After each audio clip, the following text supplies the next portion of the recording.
Oh wait, it's... No. Yeah, okay, so it should be test greater than 0, P1. So it should be adding 1 to the accumulator. Why did it fail? Let's take a look. I'm going to take a look at the reference. Okay. Oh, maybe I've got them messed up. I need to check P1 to 0. Okay, yeah. Right. I was trying to check if that was not going to happen. I guess P0 and 0. Test less than, accumulate 0. Okay, let's give this... Yeah, no, let's check this. So, okay, so yeah, there we go. It pushed a 1 into the accumulator, and then we moved the accumulator into the x1 value, and it output 1 here. Okay, advance. And then a foul is about to occur, and it's subtracted down to 0, but it would have subtracted down to -1, actually, I think, because, yeah, if we step through it step by step, push 0, and here it's, yeah, added 1, and we're moving the 1 to the accumulator, and here, yeah, we subtracted, and then we checked if the accumulator was less than 0, and so now we're moving 0 to the accumulator, and then we move the accumulator value out, so the accumulator is set to 0, and we should be fine. So, it's looking solid. And let's just run it as a simulation. Yep, that counter's going up. A lot of points in that run. Not too bad, it looks like. Okay, there we go. Production cost minimal. Power usage hit the same as most people. And use the least lines of code like most people. Alright. From Wu Lili. If you can't remember the rules of the game you were playing, how are you sure that you actually made the deal? Because they sent us a case with a variety of flavors. It's very tasty stuff. Come try some. It's already too late for me, but you can still save yourselves. Heed my warning. Do not drink of the Baron von Schnapps. I then see you in the next life. Ah, well. Too bad, Carl. Alright, new email. Shenzhen days. Staying stuff there. And yeah, here's the explanation.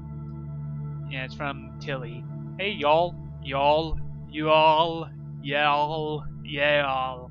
Sometimes it's tough to represent how a word really sounds in text, huh?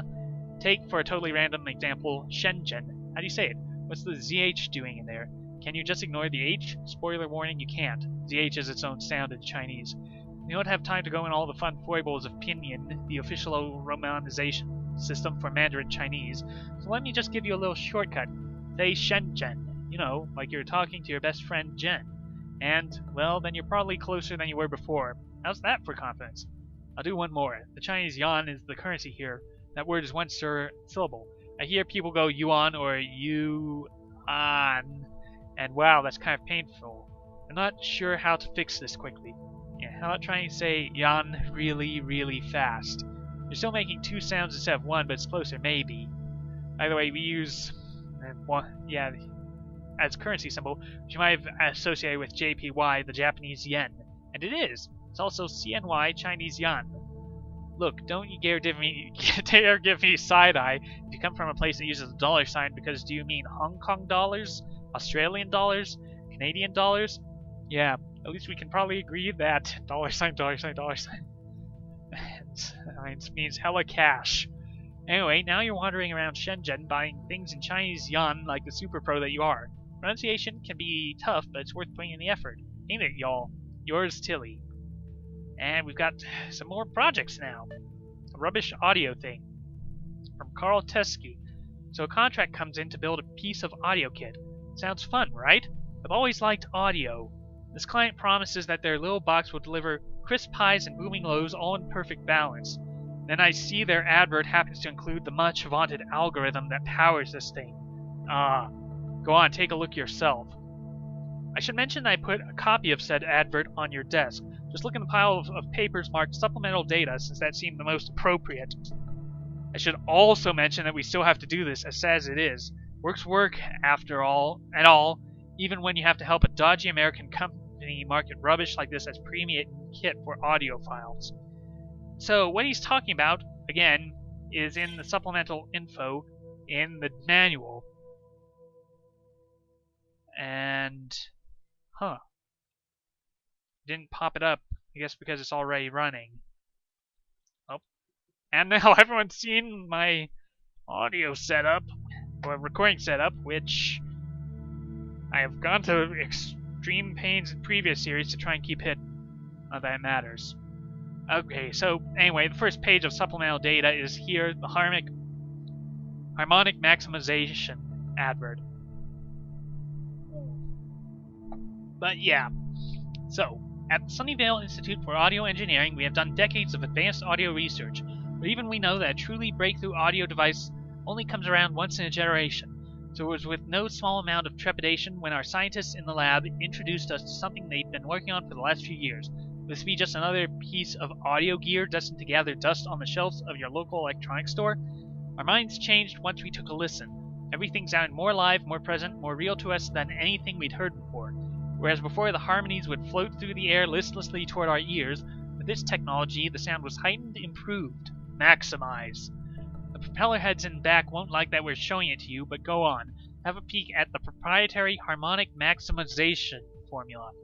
Audio out equals quantity audio in minus 50 and quantity times 4 plus 50. Yes, but what does all that mumbo-jumbo mean, you might ask?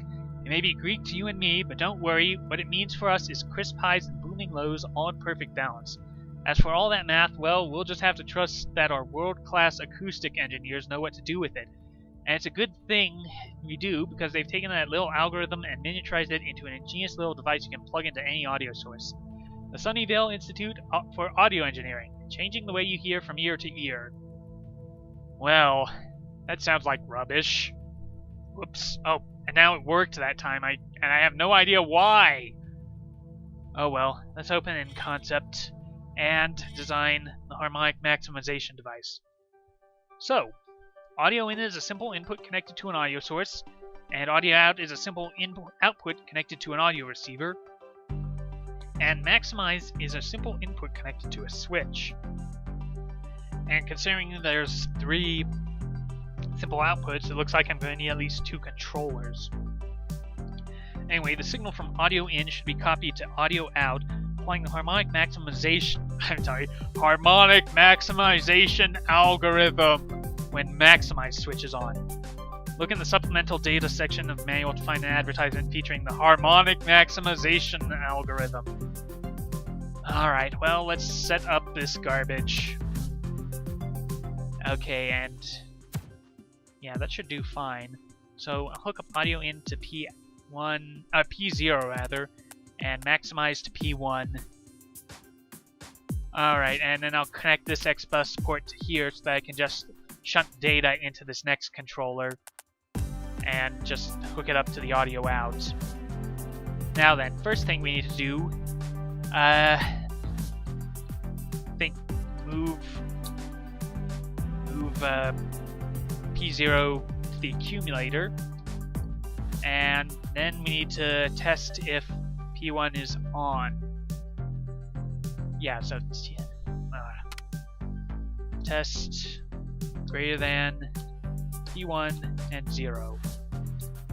And if that's the case, we have to apply the harmonic maximization formula. So, if that's the case, we need to first subtract 50 from audio in, and then multiply audio in, this quantity by 4, and then add 50. It would help if I actually put the code in correctly. Then move accumulator across X1 and sleep for 1. Then from here, want this to sleep until it receives information from the incoming information from the X0 port, because these ports work both ways. They can receive or send data. Then move X0 to the Actually, I think we can skip the accumulator. Just push it out.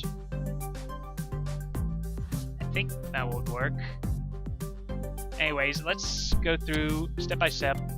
So, yeah. Data's going through. Audio in is being shunted to audio out. And I can probably move a few steps forward. And here we're getting the pushing of the maximize button. So we step through. Okay, so yeah, we've got move the 56 into the accumulator. We're testing if it's greater than 0. Alright, so first it has to subtract 50, and so it drops down to 6, then it multiplies by 4, and then it adds 50. And then move the accumulator to the next one, and it moves out. Yep. So it looks like it's fine this way, and it looks like it's fine through that. But, thanks to math, we can get a bit of a shortcut in here, actually. See, because the audio... This is a nice little factoid.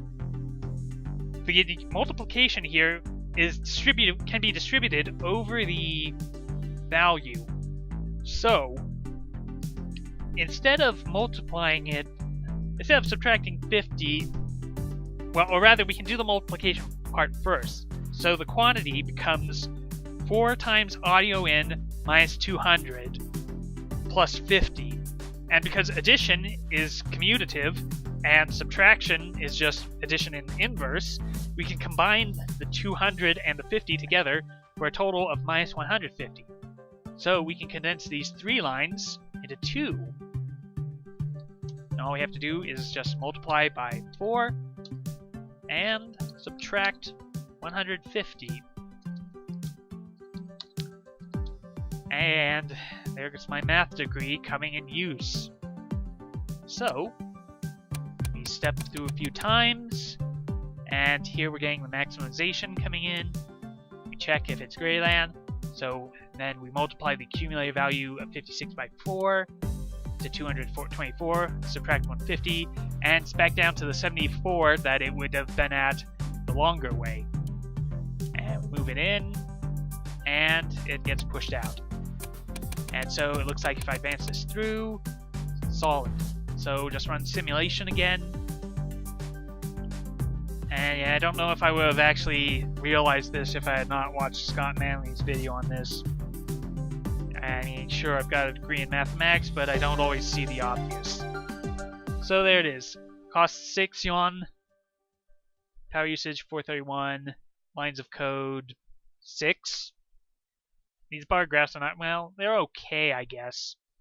And, well, return to email. Probably could have done it a little better by just moving the x0 value to... Wait, no. Well, I don't know. You know, it wouldn't... Oh, well, we'll see. From Joe. Holy crap, this thing is awesome. I had one of these babies hooked up to my stereo at home and it blew the speakers clear off. Does the job, no question. Amazing. Yeah, sure. Alright, next email. Self-driving car stuck in a loop? You may be entitled to a settlement. From Steed and Holman LLP, car settlement at steedandholman.legal. Dear consumer, if you bought a self-driving car in the past 5 years and your car was involved in a rogue loop RL incident, you may be entitled to a compensation under a settlement to a class action lawsuit filed in the U.S. District Court for the Southern District of California. A rogue loop is defined by the court as a state where a self-driving car appears to disregard humans and continues to drive around, fueling itself when necessary and ignoring orders to stop. If you believe your self-driving car has experienced this condition in the last 5 years, please contact us for more information on how to submit a claim. Law offices of Steed and Holman. Attention, rogue loop claims.